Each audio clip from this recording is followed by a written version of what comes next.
Hello friends, మిత్రులారా, ఎలా ఉన్నారు?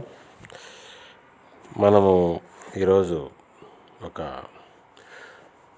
కొత్త టాపిక్ గురించి, కొత్తది కాదు, మనకు తెలిసిందే, దాని యొక్క అంతరార్థం తెలుసుకుందాం.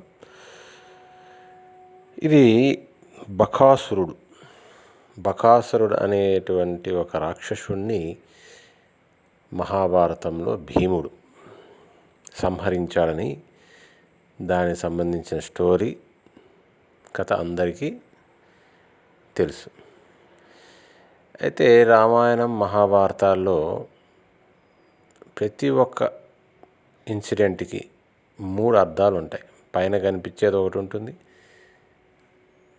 అంతరార్థం ఒకటి ఉంటుంది, తర్వాత వేదాంత అర్థం ఒకటి ఉంటుంది.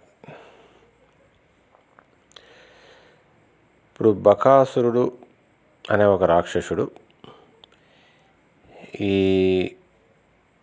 పాండవులు వనవాసంలో ఉన్న సమయంలో, సో ఇతనికి ఒక ఊర్లో ఉంటాడు. సో వీళ్ళు ఆ వనవాసంలోనో అజ్ఞాతవాసంలో ఉన్నప్పుడు అక్కడికి వెళ్తారు. సో వెళ్ళినప్పుడు ప్రతి ఒక్క ఇంటి నుంచి ఆయనకి రోజుకొక మనిషిని,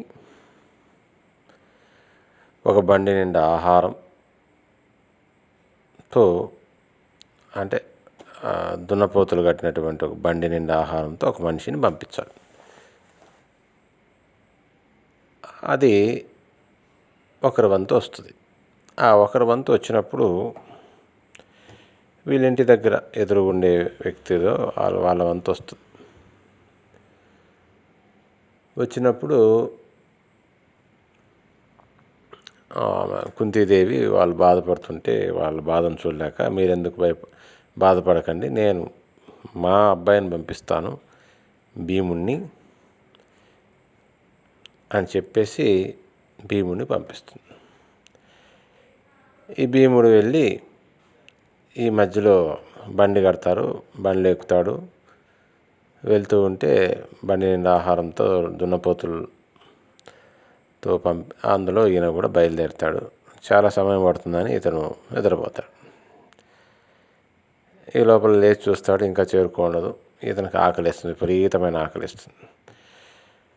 సో ఈ ఆకలిని తట్టుకోలేక ఆ రాక్షసుడికి ఇవ్వాల్సిన ఆహారాన్ని కాస్త ఆయన తినేస్తాడు, మొత్తం తినేస్తాడు. తీరా అక్కడికి వెళ్ళేటప్పుడు చూస్తే ఆ బండిలో ఆహారం ఉండదు. సో కోపం వచ్చినటువంటి బకాసురుడికి భీముడికి మధ్య మంచి యుద్ధం, చెట్లతో రాళ్లతో యుద్ధం జరిగి, హోరాహోరీ యుద్ధం జరిగి లాస్ట్కి బకాసురుడిని భీముడు సంహరించడం జరుగుతుంది. ఇది మనకందరికీ తెలిసిన స్టోరీ. ఇందులో అంతరార్థం ఏమిటంటే, ఈ బక అనే అసురుడు అంటే ఆయన మన కడుపులో ఉండేటువంటి ఒక అసురుడు.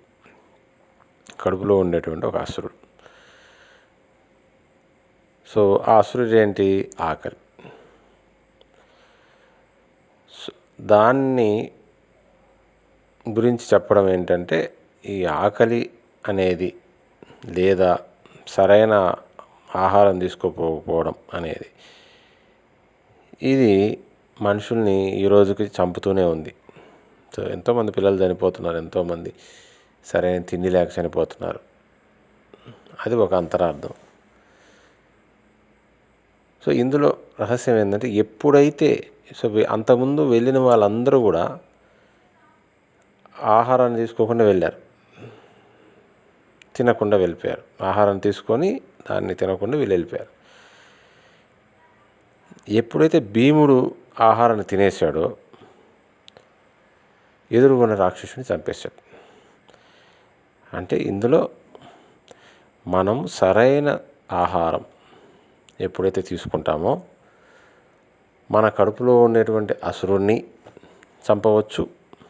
అంటే బకాసురుడు, ఎదురుగున్న బకాసురుడు అంటే మామూలుగా ఆయన ఎంతో పెద్ద పొట్ట ఉంది కాబట్టి ఆయన బకాసురుడు, పొట్ట ఉన్న రాక్షసుడు కాబట్టి అసురుడు కాబట్టి అన్నారు. కానీ అందులో అంతరార్థం మనం చూసుకుంటే, సో మనం సరైన ఆహారం సరైన మోతాదులో సరైన సమయానికి తినడం వల్ల మన లోపల ఉన్నటువంటి కడుపులో ఉన్నటువంటి అసురుని చంపడంతో పాటు మన జీవితంలో మనకి ఎదురయ్యేటువంటి సమస్యలు అవే అసురులు. వాటితో యుద్ధం చేయాలంటే కూడా సరైన ఆహారం సరైన మోతాదులో సరైన సమయానికి తీసుకోవడం చాలా ముఖ్యము. మంచి ఆహారం తీసుకోవడం ముఖ్యము. ఈ యొక్క విశిష్టత ఉన్నది. సో ఇందులో సూక్ష్మం మనం గ్రహించుకోవాలి. కథని కథలాగా కాకుండా అందులో అంతరార్థం తెలిసినప్పుడు మనకి జీవితంలో ధర్మ సూక్ష్మం అర్థమవుతుంది.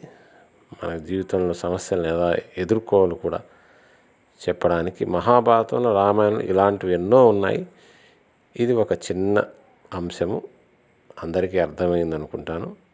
సో అందరూ సరైన సమయంలో సరైన మోతాదులో సరైన ఆహారం తీసుకుంటారని ఆశిస్తూ స్వస్తి.